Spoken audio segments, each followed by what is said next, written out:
If you think you belong in this school, Maya, then play for us. Principal Richard Calloway's voice slid through the gold-lit auditorium like a polished knife. Maya Brooks stood frozen beside the last row, one hand clutching her worn backpack, the other wrapped around her mother's sleeve. On stage, the old grand piano waited under a white spotlight. In the VIP section, billionaire Ethan Whitmore looked up for the first time, not at the principal, but at the little black girl everyone had just turned to stare at. 3 hours earlier, St. Aurelia Academy smelled of lemon wax, winter rain, and expensive perfume that did not belong in the cleaning hallway. Denise Brooks noticed it first while wringing out a mop behind the auditorium doors. The scent was soft and floral, the kind worn by women who never carried trash bags through service corridors. It lingered near the locked music wing, where the lights were supposed to be off. Maya noticed it too. She stood beside her mother with her blue dress tucked carefully under her coat so it would not brush the wet floor. The dress was old, altered twice, with a tiny patch near the shoulder where Denise had sewn it by hand after midnight. Her black shoes had been polished until they shone in the front, but the left toe was peeling if anyone looked too long. Mama, Maya whispered. Denise glanced toward the auditorium, where donors were already arriving through the front entrance, their laughter floating in with the sound of rain tapping the glass roof. Not now, baby. Maya looked at the music wing door. Someone was in there. Denise's hand tightened around the mop handle. Don't say that where people can hear. That was how St. Aurelia taught poor families to survive. Lower your voice, keep your badge visible, smile when corrected, and never stand too close to the families whose names were carved into brass plaques. Denise had a temporary cleaning contract. Temporary meant Principal Calloway could end it with one email. Maya knew that because she had seen her mother reread the contract at the kitchen table beneath a flickering bulb, next to a hospital bill folded under a glass of water so it would stop curling at the edges. That bill had sat there for 2 weeks. Her mother never mentioned it. Maya never forgot it. Tonight was the Winter Scholarship Gala, the school's proudest evening. The auditorium glowed with warm chandeliers, velvet curtains, and rows of white flowers tied to the aisle seats.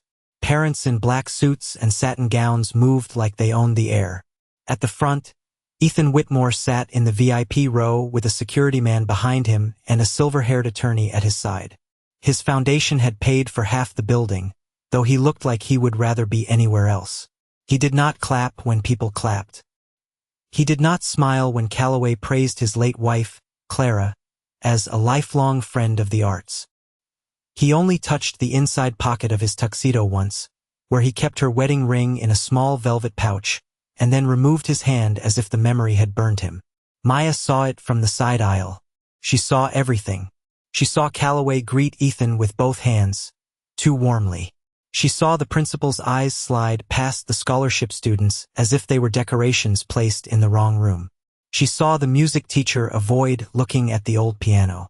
And she saw, tucked beneath Calloway's program folder, the corner of a blank sheet of music waiting like a trap. Then his voice filled the room. Before our final performance, I'd like to offer a special opportunity. Denise stopped breathing.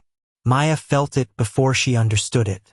Calloway turned toward the back row with a smile that made adults relax and children go still.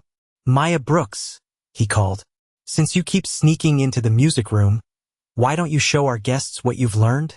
A few students laughed before they knew whether they were allowed to. Maya did not move. Denise whispered, "No." Calloway tilted his head. "Come on, Maya. A scholarship means opportunity." The word sounded clean. The room made it cruel. Maya stepped into the aisle, small beneath the chandelier light, her backpack pressed to her chest. Ethan Whitmore's gaze sharpened just slightly. Not belief. Not yet. Only the first quiet break in his boredom.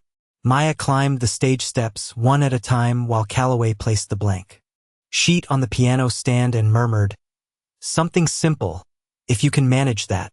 Maya looked at the white page. Then she reached into her backpack and touched the folded music sealed inside a plastic sleeve.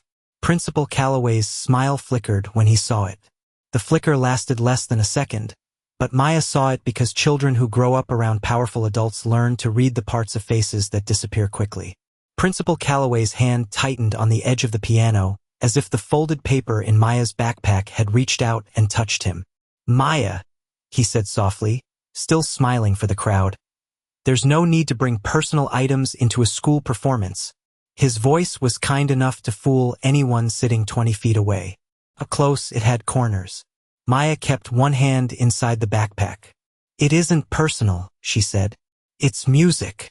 A few people laughed again, quieter this time, unsure whether the joke had already passed them by. Calloway leaned closer, blocking the audience's view with his shoulder. "Use the page I gave you." Maya looked at the blank sheet on the stand, so white beneath the stage light it almost hurt her eyes. "There are no notes on it." Calloway's smile did not move. "Then play what you remember." In the second row, a girl in a silver dress whispered something to her friend, and both of them looked down at Maya's shoes.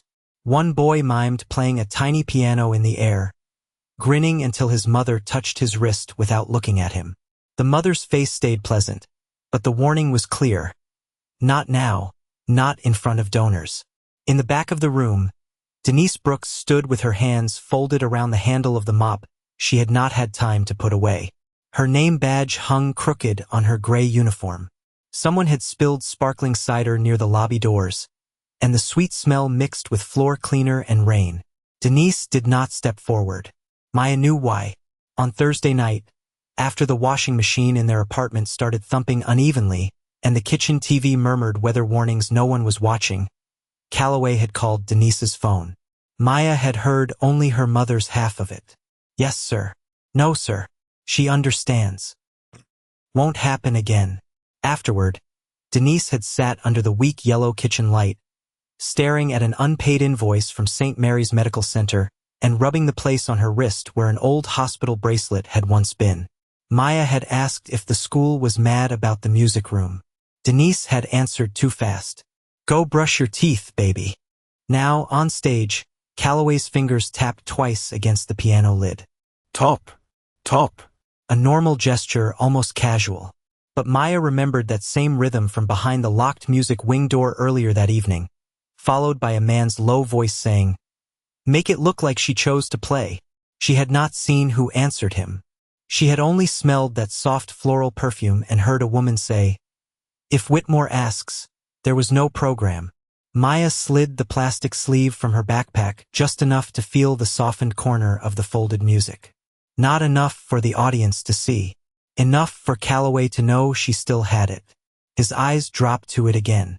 Across the auditorium, Ethan Whitmore noticed the movement. He did not stand. He did not interrupt. He only turned his head slightly toward his attorney, Margaret Hales, and asked in a voice so low it barely crossed the space between them, "Was there a children's music program attached to Clara's grant?" Margaret's expression did not change, but her hand moved to the small leather notebook on her lap. "I'll check." Ethan looked back at Maya. She was too small for the bench, too quiet for the cruelty being wrapped around her, yet she had not put the paper away. That made him pause. Not because he believed her, because in rooms full of adults, children usually surrendered when the first warning came. Maya did not. Calloway lifted the microphone again. "Ladies and gentlemen, Maya is just a little nervous. Let's encourage her." Polite applause rose like a curtain hiding a locked door. Maya heard it, then heard something else. The faint buzz of Calloway's phone on the piano lid. The screen lit for 1 second before he turned it over, but not fast enough. Maya saw the message preview, only 5 words, from a name she had heard in the music wing. "Get the sheet back now." Maya's eyes stayed on the phone even after Calloway turned it face down. "Get the sheet back now." The words did not disappear from her mind. They sat there, cold and square, like the locked music room door at the end of the hall. Calloway slipped the phone into his jacket pocket with the smoothness of a man putting away reading glasses, then lifted his smile back toward the auditorium. "Whenever you're ready, Maya." The applause faded into an uncomfortable hush. Maya looked at the blank page, then at the folded music in her plastic sleeve. Slowly, carefully, she pulled it out. The plastic caught the stage light. Some of the parents leaned forward, expecting something childish, maybe a crayon drawing or a torn school worksheet. It was neither. It was a piece of old staff paper, folded into quarters, the edges soft from being opened too many times. A brown tea stain marked the lower right corner, shaped almost like a thumbprint. Maya laid it flat on the stand. Calloway's breath changed. It was tiny, almost nothing, but Ethan heard the silence around it. He watched the principal's eyes move to the bottom of the page, then away too quickly. Maya smoothed the paper with both hands. The handwriting was slanted and blue, notes written lightly at first, then darker near the middle, where someone had pressed the pen harder. At the top, in small cursive, were the words, for Maya, play the truth softly first. C.W. Calloway reached toward it. Maya placed her palm over the page. Please don't touch it, she said. The auditorium went still in a different way. Not shocked yet. Waiting. Calloway chuckled under his breath, close enough for only Maya and the first row to hear. That paper is school property. Maya looked up. No, sir. It was given to me at 4:15 on a Thursday. Ethan's eyes narrowed. Margaret Hales stopped writing. 4:15. Calloway repeated, his voice still pleasant but thinner now. Maya nodded. After the rain started. The basement clock was slow by 12 minutes, so Miss Clara checked her watch and laughed. She said rich schools always fix the chandeliers before they fix the clocks. Ethan's fingers tightened around the armrest of his chair. That sounded like Clara. Not the Clara from speeches, not the Clara painted into charity brochures, but the real Clara who used to notice broken things no donor wanted photographed. Calloway looked toward the side curtain, then back at Maya. Children remember stories in funny ways. I remember because that was the day you locked the room early, Maya said. You told her the board didn't approve poor children using donor instruments. A rustle moved through the room. Calloway's jaw flexed once. I never said that. Maya reached into her backpack again and pulled out a small rectangular card, bent at one corner. The South Row Community Library logo was faded, but still visible. On the back, in the same blue handwriting, someone had written Thursday piano, basement room, bring Maya. Beneath it was a date circled twice. Margaret leaned toward Ethan and whispered, that date is 3 weeks before Mrs. Whitmore's final hospitalization. Ethan did not answer. The rain against the tall windows sounded suddenly louder. Somewhere near the lobby, a catering spoon clicked against a glass. For one small second, the room felt normal enough to breathe. Then Calloway said, too quickly, anyone could have written that. Maya turned the card over with one finger. On the front, beside the barcode, was a tiny gold sticker from St. Aurelia Academy, the kind used on archive materials that never left campus.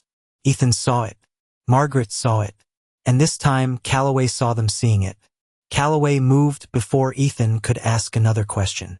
Not fast enough to look frightened, not slow enough to look innocent. He stepped between Maya and the front row with the gentle authority of a man used to turning discomfort into procedure. Mr. Whitmore, he said, lowering his voice just enough to sound protective. I think it would be best if we move this conversation off stage.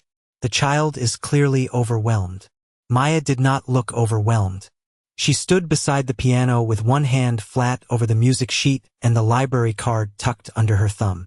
But the room wanted Calloway's version to be true. It was easier, cleaner.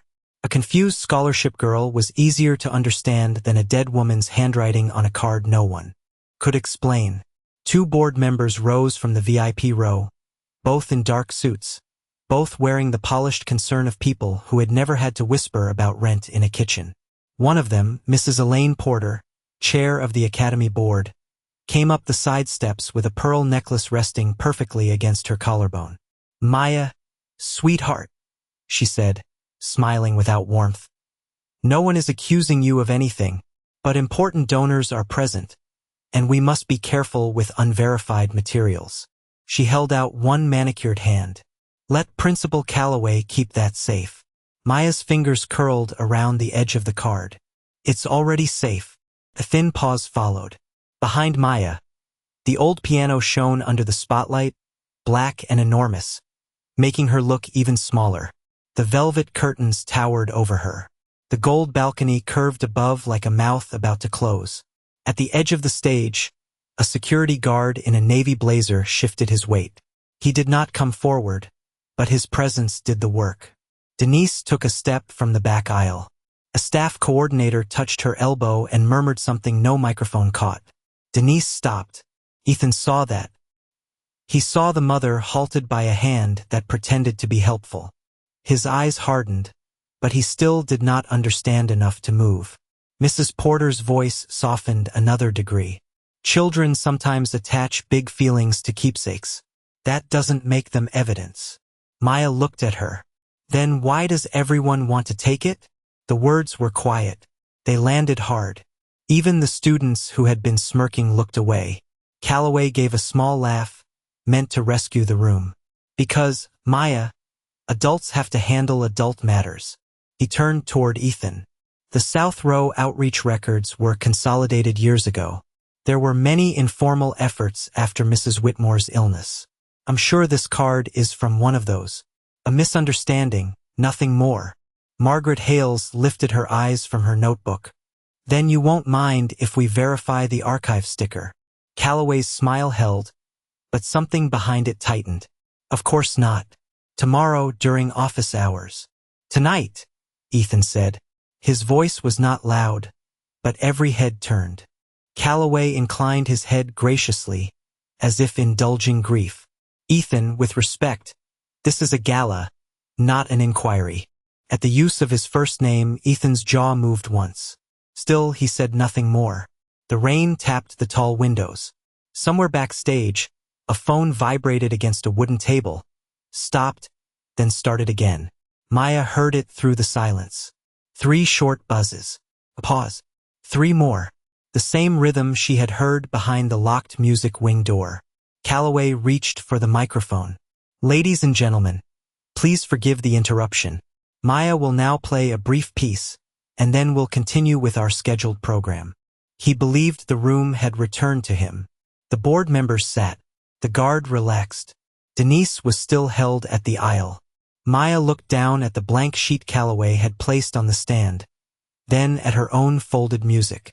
She did not cry. She slid the library card halfway under the plastic sleeve and placed both on the piano bench beside her, where Ethan could see them. Then she set her fingers on the keys. Calloway's face eased, certain he had contained her. But as Maya pressed the first note, Margaret glanced at the archive sticker again and saw what Calloway had missed. Beneath the gold seal, stamped in faded blue ink, were the words Clara Whitmore Private Collection. The words were small, half-faded, almost swallowed by the shine of the sticker, but Margaret Hales saw them clearly enough to stop breathing for a moment. Clara Whitmore Private Collection. She did not say it aloud. Not yet. She turned her notebook slightly toward Ethan and tapped the page once with her pen. Ethan's eyes dropped to the card on the bench, then to the little girl's hands hovering above the piano keys. Maya had heard the tap of the pen. She understood adults had begun speaking in quiet signals around her, the way they did when they thought children could not follow. She played the first note, then the second. The sound moved through the auditorium like something fragile walking barefoot across glass. Calloway stood near the microphone with both hands folded in front of him, his face arranged into patient encouragement. Mrs. Porter watched with a smile that said the unpleasantness had passed. The security guard stepped back into the shadow by the curtain. For 3 measures, the room believed the story had returned to normal. Then Maya stopped, not because she forgot, because she had reached the place Clara had marked with a tiny blue star. She took her right hand from the keys and reached into the front pocket of her backpack. Calloway's head turned. Maya, he warned softly. Maya did not look at him. She pulled out a small yellow lunchbox with a cracked plastic handle. It was the kind a younger child might carry, faded with old cartoon stickers scratched at the edges. A few students shifted, confused. Someone in the back gave a nervous laugh, as if the lunchbox itself were embarrassing. Maya set it on the piano bench beside the music sheet. She told me to keep it where nobody important would look, Maya said. The sentence made the room go quiet again. Ethan took 1 step closer to the stage. Who told you that? Maya opened the lunchbox. Inside was not food. There was a folded napkin, a stub of a pencil, 2 rubber bands, and a small silver recorder no longer than a pack of gum. A strip of masking tape crossed the back. In blue ink, written with the same careful slant as the music sheet, were the words MB, Lesson 12, Do Not Erase. Ethan stared at it longer than anyone expected. The silence stretched until the rain outside seemed to fill the whole auditorium. His face did not break, but something in his eyes withdrew from the room and went somewhere years away. Clara used to label everything that mattered and nothing that didn't. Garden keys, unfinished poems, tea tins with no tea inside. Once, during their first winter in Newport, she had labeled a box of broken piano hammers Do Not Throw Away, and when Ethan asked why, she said, because broken things still remember what they were built to do. He had laughed then. He was not laughing now. Calloway stepped forward, his voice careful, almost fatherly. Maya, recording devices are not permitted during student performances. Hand that to me, please. Maya closed her fingers around the recorder. No, sir. Mrs. Porter rose halfway from her seat. Sweetheart, no one is taking anything from you. We simply need to confirm it hasn't been tampered with. Maya looked at her, calm in a way that made her seem older than 9. Then Mr. Whitmore can hold it. That changed the air. Calloway's mouth opened, then closed. Ethan walked up the stage steps slowly, as if one wrong movement might shatter whatever was hidden inside the little machine. Maya did not hand it over right away. She looked toward the back aisle, where Denise still stood with the mop handle clutched against her uniform like a railing in a storm. My mama didn't know I brought it, Maya said. Don't blame her. Ethan's gaze flicked to Calloway, only for a second, but it was the first second that did not belong to trust. He held out his hand. Maya placed the recorder in his palm. It was lighter than he expected, cold from the lunchbox, scratched along one edge. Margaret stepped beside him and whispered, We should preserve chain of custody. Ethan did not answer. He was looking at the masking tape, at the blue initials, at the words Do Not Erase. Then he noticed something else. A tiny smear of burgundy wax near the recorder's battery cover. The same color Clara had used to seal private letters she sent only from home. Ethan looked across the stage at Richard Calloway, the man who had delivered the eulogy at Clara's memorial, the man who had promised him her school programs were protected. And for the first time that night, Ethan asked him a question with no warmth left in it. Richard, why would my wife's seal be on a child's recorder? Ethan did not answer Calloway immediately. He let the question remain in the air, cold and polished, the way a locked drawer remains more frightening than an open one. Richard Calloway gave a careful smile, the same smile he had used beside Clara's portrait during the memorial gala 3 years earlier. Ethan, he said gently, Clara was sentimental. You know that. She gave things away all the time. A seal, a note, a trinket. It doesn't necessarily mean what this child thinks it means. The words were reasonable, almost kind. That was what made them dangerous. Ethan looked down at the recorder in his palm. It was small enough to vanish inside a man's fist, and yet the entire auditorium seemed to lean toward it. Maya stood beside him with both hands at her sides, no longer touching the piano, no longer hiding behind the music. She looked smaller without the sound of the keys around her. Still, she did not step back. Margaret Hales moved closer to Ethan, her voice low. I can have this preserved properly. Ethan closed his fingers around the recorder, not tightly enough to damage it. Do that. Then, without raising his voice, he added, and request the original grant files for Clara's South Row outreach program. Calloway's expression did not change, but his eyes did, just for a breath. Those files are archived, he said. Then unarchive them. Ethan turned to Margaret. Tonight.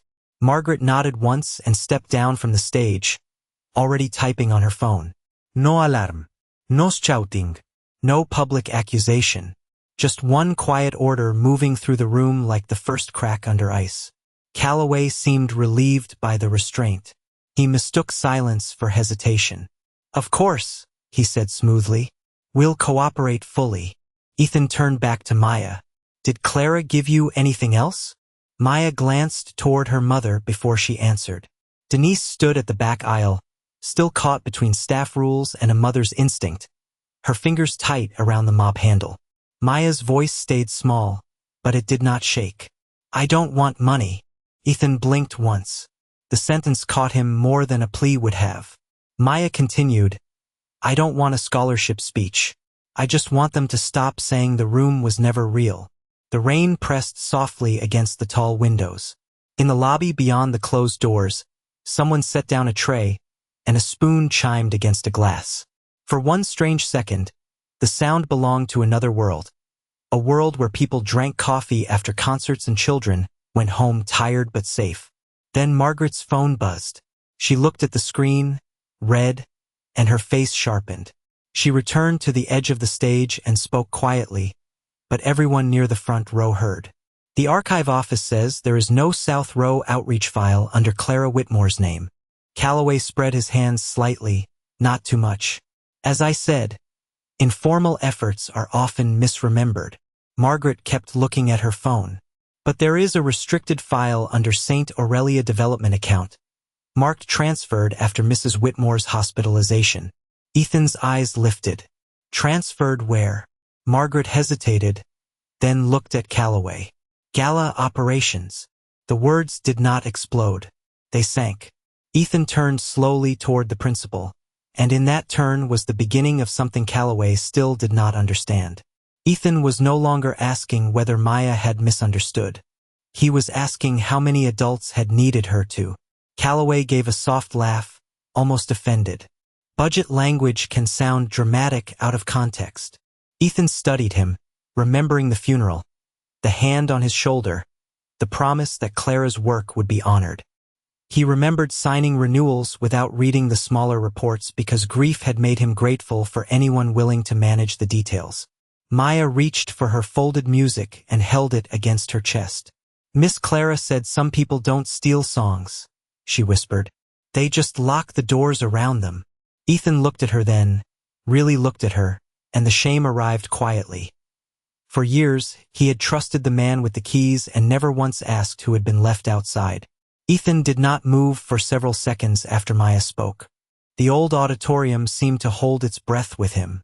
Then he slipped the recorder into Margaret Hales's hand and said, quietly enough that only the people on stage could hear, "Let's make this simple."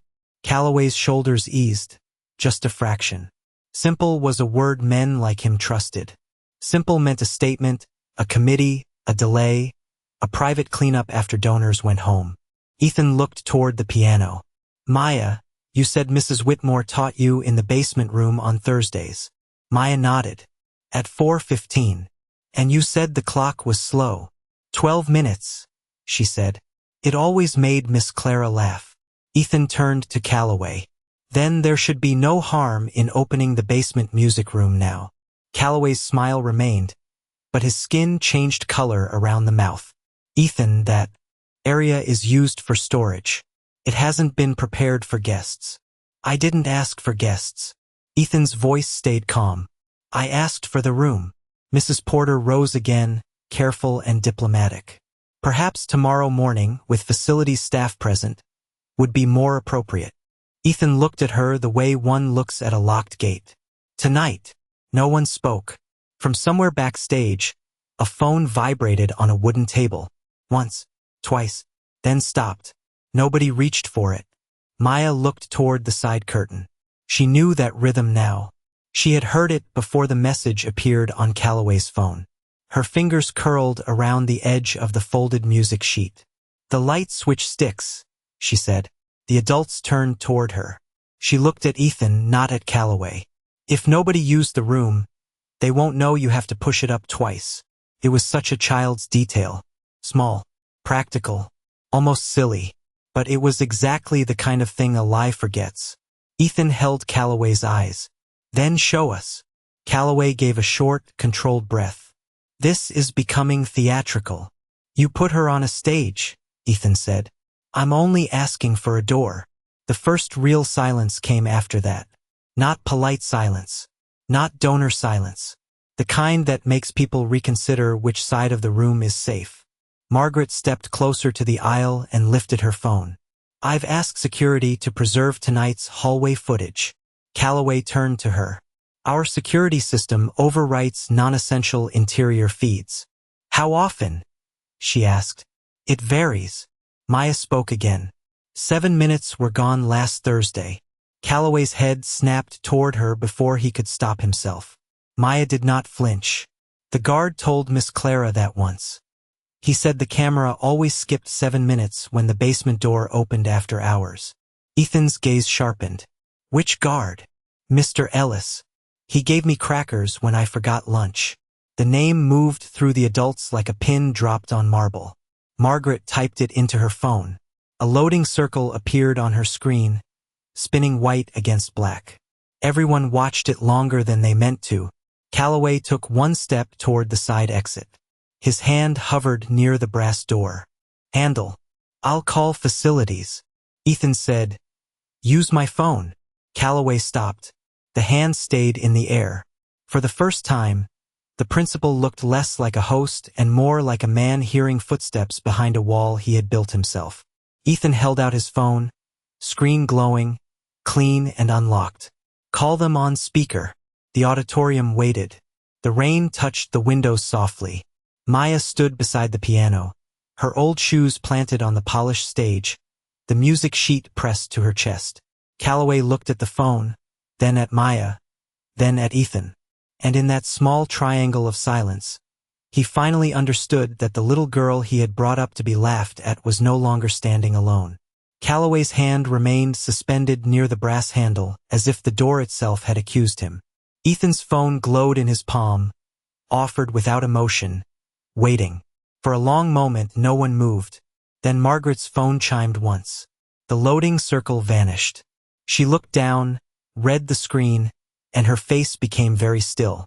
Mr. Whitmore, she said. Ethan did not turn away from Calloway. Read it. Margaret's voice carried through the front rows, low but clear. Former night guard Thomas Ellis is still in the staff directory archive. I reached him. He says he remembers the basement room. He also says he kept a personal backup after being asked to delete footage from the music wing. Calloway's fingers dropped from the handle. Mrs. Porter whispered, That's not possible. Maya hugged the folded music tighter. He kept it because Miss Clara told him cameras forget when people tell them to. Ethan finally looked at Maya. She was not trying to sound clever. She was repeating something she had been trusted with, something adults had buried because they thought a child would never know where to dig. Margaret tapped her screen twice. Mr. Ellis just sent a file. She paused. It's from the Thursday Maya named. Ethan took one slow breath. Play it. Margaret connected her phone to the auditorium system through the technician's board. The young man at the controls looked to Calloway out of habit, then looked at Ethan and obeyed. The large screen above the stage flickered from the gala logo to grainy black and white hallway footage. A timestamp appeared in the corner. Thursday, 4:03 p.m. The basement corridor was empty except for a mop bucket near the wall and a crooked clock above the music room door. Then Clara Whitmore entered the frame. The auditorium changed without a sound. Ethan went completely still. Clara wore the cream scarf Maya had described. Her hair was pinned loosely, and in one hand she carried a stack of music folders. In the other, she held the yellow lunchbox. Maya appeared beside her, much smaller, wearing a red sweater with sleeves too long for her hands. Clara bent down and adjusted the child's collar before unlocking the basement room. Ethan's face lost its color. He stared at the screen like a man watching the dead step gently back into a place he had never visited. For several seconds, he could not speak. The footage jumped to 4:29 p.m. Clara stood in the hallway with Calloway. There was no audio, only their gestures. Clara pointed to a folder. Calloway shook his head. Clara tried to step around him toward the office corridor. He blocked her path with a calmness more insulting than anger. Then he took the folder from her hand. The video cut again, then returned at 4:36 p.m. This time Thomas Ellis, the guard, appeared at the end of the hall. Calloway turned toward the camera. His mouth moved. The guard looked up at the lens, then down, ashamed. The screen froze on one frame, Calloway holding the same blue-stamped archive folder now listed as missing, with Clara's name visible across the tab. Margaret's phone buzzed again. She read, then looked at Ethan. Ellis says the missing 7 minutes were removed from the official system that night. He saved this because Mrs. Whitmore asked him to protect the children's records if anything happened to her. The room did not erupt. It emptied itself of excuses. Calloway looked at the screen, then at Ethan, then at Maya, and for the first time there was nothing polished left in his face. Maya reached into her pocket and took out the tiny silver recorder. Margaret placed it beneath a microphone. Ethan nodded once. Maya pressed play. Clara's voice filled the auditorium, soft, through the static. Maya, if they say the room was never real, play the song first. Then show them the sound. A breath, papers shifting. Then Clara's voice again, weaker but clear. Richard, the South Row money was not for centerpieces. It was for children. Calloway's recorded voice answered, calm and unmistakable. Donors don't pay to see basement charity, Clara. Ethan closed his eyes. The pain did not make him loud. It made him silent. He had sat through speeches, signed renewals, smiled beside plaques, and all the while the last living work of his wife had been locked under his own name. When he opened his eyes, he looked first at Denise, standing in a staff uniform at the back of the hall, then at Maya, still holding the music like it was heavier than paper. He walked to the piano, took the recorder from the microphone stand, and set it gently on the polished black lid. Then he turned to Margaret Hales and said, calm enough to frighten the whole room, call my attorney. The school board is done speaking for Clara. Margaret Hales did not hurry, and somehow that made the room feel colder. She stepped down from the stage with her phone already at her ear, speaking in a voice too quiet for the donors to hear but too certain for anyone to interrupt. Ethan remained beside the piano, one hand resting near the recorder, the other hanging at his side. Richard Calloway tried once to speak. Ethan, this can be handled internally. Ethan did not look at him.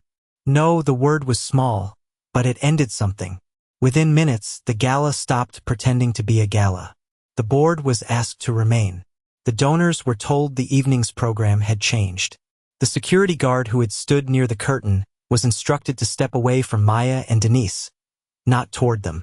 Mrs. Porter began to object until Margaret returned and placed a printed emergency motion on the piano lid, authorizing Whitmore Foundation to suspend all school access to Clara's Restricted Arts Fund pending an independent audit.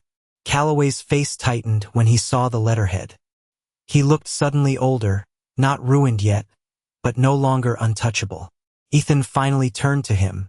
You used her name to raise money, he said. You used her portrait to fill this room. And when her work went downstairs, where no one important could applaud it, you locked the door. Calloway swallowed. I made administrative decisions.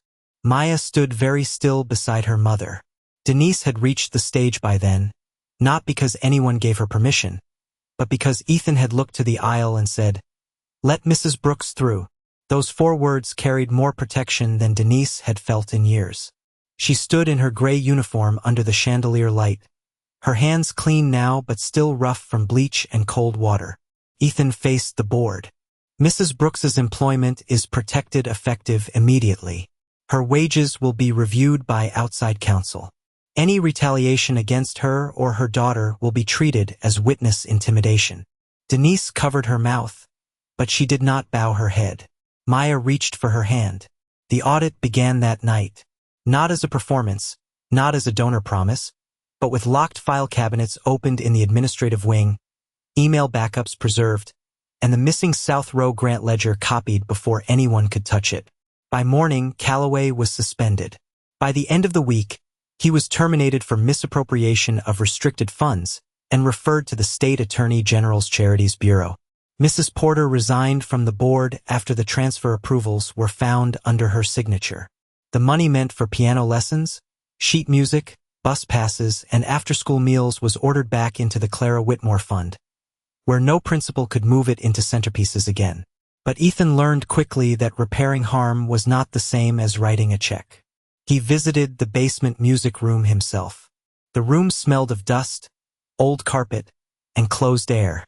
A stack of unused folding chairs blocked the piano.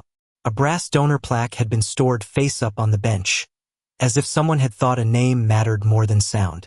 Ethan lifted it off with both hands and set it on the floor. For a while he said nothing. Then he asked Denise what the families actually needed. Not the board. Not the gala committee. Denise. She told him about bus rides after dark, parents working second shifts, children too hungry to concentrate, and hospital bills that made mothers choose between medication and rent. Ethan listened. He wrote nothing for the first few minutes. He only listened because that was the thing Maya had taught him he had forgotten how to do. 2 months later, the basement room opened again with new locks, new lights, and no velvet rope. Denise had a full-time position as community arts coordinator, with benefits and wages that arrived on time. Her hospital bill was assigned to a patient advocate and settled through a proper assistance program, not a whispered favor. Maya received a protected scholarship with legal oversight, plus lessons from a teacher who spoke to her like a musician, not a charity case. On the wall hung a simple framed photo of Clara, not from a gala, but from the old security footage, kneeling in the hallway to fix a little girl's collar before a piano lesson. On the first Thursday back, rain touched the small basement windows just like before. Maya sat at the piano in a clean sweater and the same old music sheet, now preserved in a clear folder. Ethan sat in the second row beside Denise, holding Clara's wedding ring in his palm instead of hiding it in his pocket. Maya played softly at first. When she finished, no one clapped right away. The room was too full for noise. Maya turned on the bench and looked at Ethan. She said you would hear it when you were ready. Ethan closed his hand around the ring, unable to speak, because at last the smallest voice in the room had carried the truth farther than all the powerful people who tried to bury it.